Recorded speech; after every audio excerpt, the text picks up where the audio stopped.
Hey everybody, welcome to our weekly series on ministry and the marketplace. This is of course Bernard Bolton with Prophetic Lifestyles, and what we're endeavoring to do on Fridays is we're releasing a video on how a minister, one who serves in the house of God, or one who is called to vocational ministry, how do they navigate between their ministry, which is service to God and God's people, and the marketplace, which is the place where money is made, where influence is made, where there's an exchange between products and money.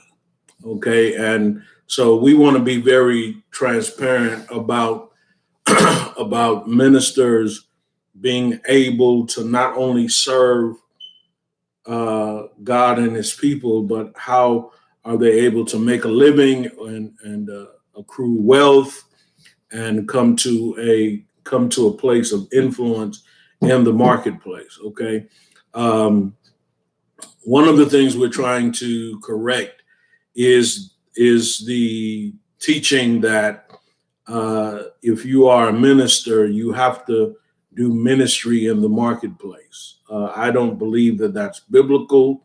I don't believe that that is the will of God for the ministers that He's raising up in this era and in this time.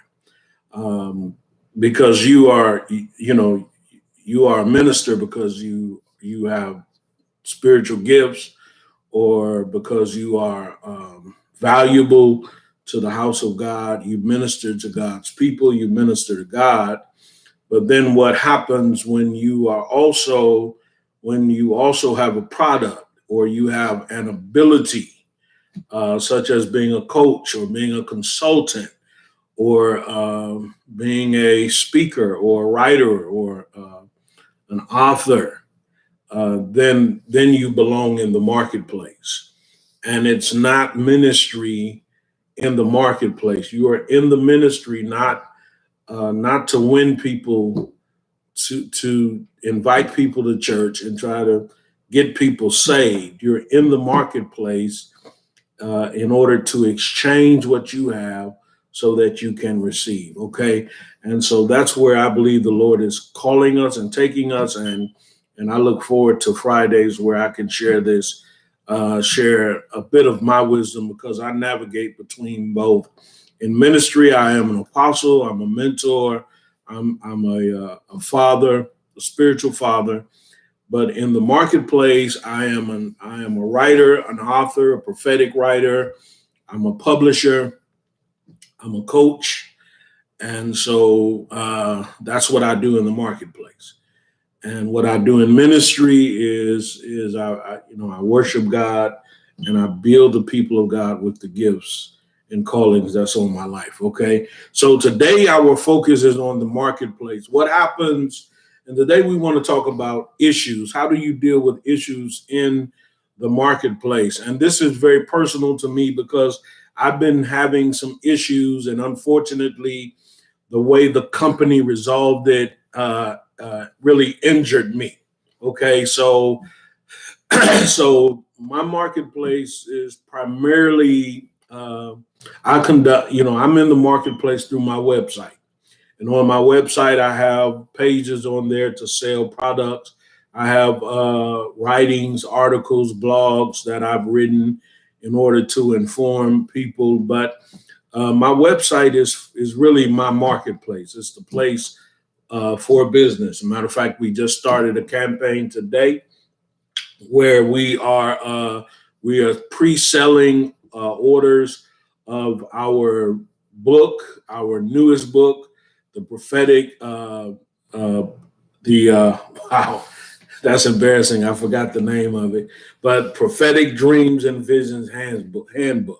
The Prophetic Dreams and Visions Handbook, and it will be available on September the 1st. But today we started our pre-order campaign, so you can order it now at a reduced rate. Okay, the regular price is going to be offered on September the 1st, but for the month of August, you can get it at the pre-order price. Okay, and so I'm really looking forward to sharing that. Even though that is a book about prophetic ministry, we're selling it. So anything that we sell becomes a marketplace. All right, so I needed my website because most of my sales are done through my website. But unfortunately, my website has been going down, or when it goes down, it is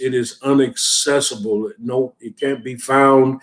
Nobody can. If they go to the website, they see they see one of those. It's not available. It's not accessible, and so that closes my ability to sell. It closes my ability to people to come on the website, join my mailing list, and for me to sell. And so it's been going down for just sometimes every day and every other day, but it's been happening for a couple of weeks. I hired a technician to repair it. He claims that he did, but he didn't. And so I've just been having a nightmare of issues with it. So yesterday, it went down 5 times. The longest time that it was down was for an hour.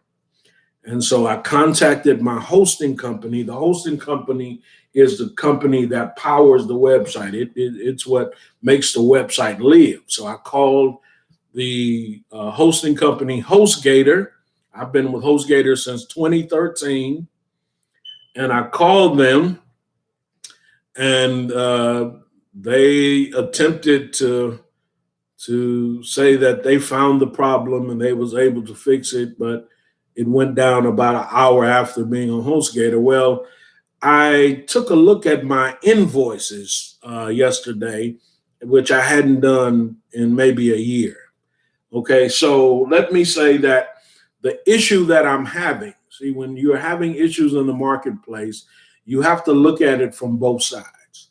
So I am willing to admit that I created this issue, the issue that I'm dealing with now. I created it. Well, how did I create it? Well, number one, by not paying attention to the bill. And I hadn't looked at the bill in over a year.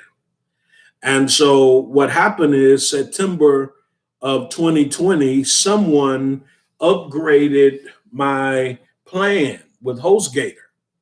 And as a result, I was paying more money.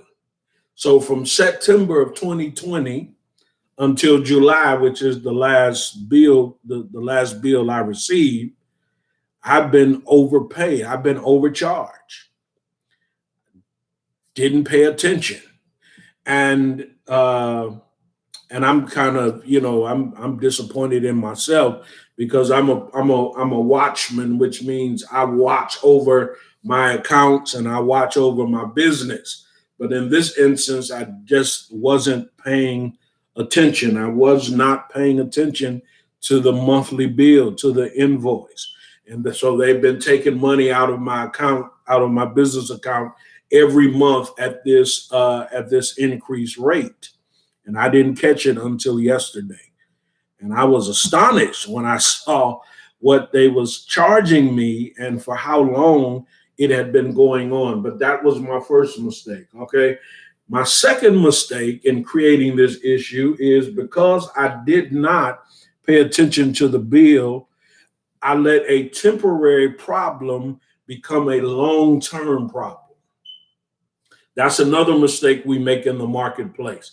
Letting a temporary issue, it should have been temporary because I should have caught it last September, or I should have caught it in October when I got the bill. But by letting it continue from month to month to month, I have actually allowed what should have been a short-term problem to become a long-term problem. Okay. So I contacted them yesterday, informed them of what they had done. They had changed my plan.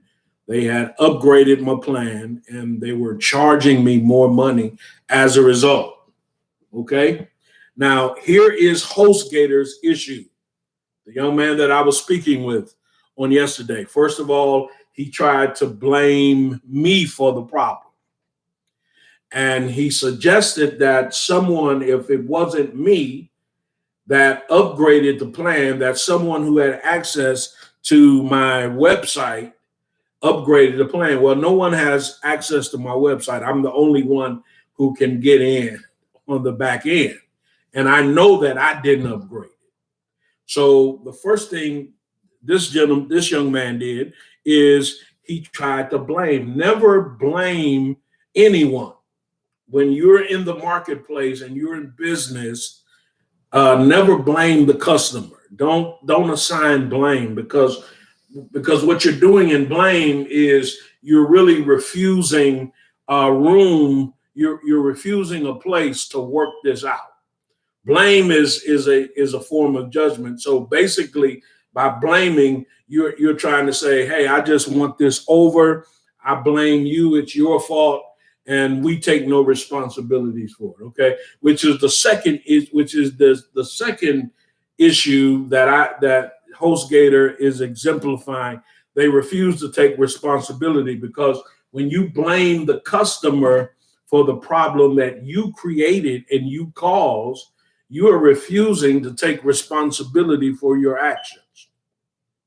I'm not sure if he knows how to discern where this charge came from, where this upgrade came from, but he should have known that it didn't come from me. So the thing that he should have been trying to do is taking responsibility for HostGator's issue, which he refused to do.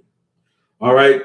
And then by standing in that place, okay, because after he refused to take responsibility, he went away and spoke with someone and put me on hold for 3 minutes. Now, at this point, I've been on the call for like 15 minutes.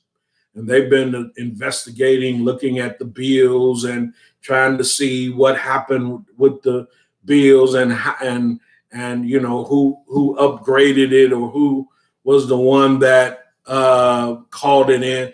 He never did find out any of that. But when he came back to me, what he said was, "Well, we're not going to give you a refund because you should have called the first month that it occurred." Okay. And I agree with that. But what I disagree with is they're closing the door to reconciling this issue that is their fault. They're wrong. And by closing the door, they risk losing me as a customer.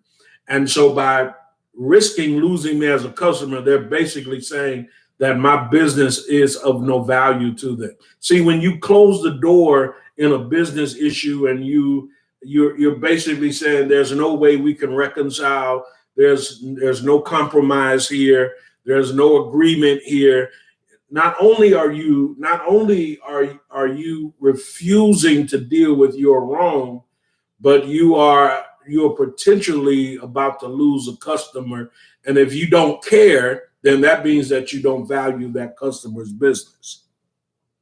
All right. And so the resolution to this issue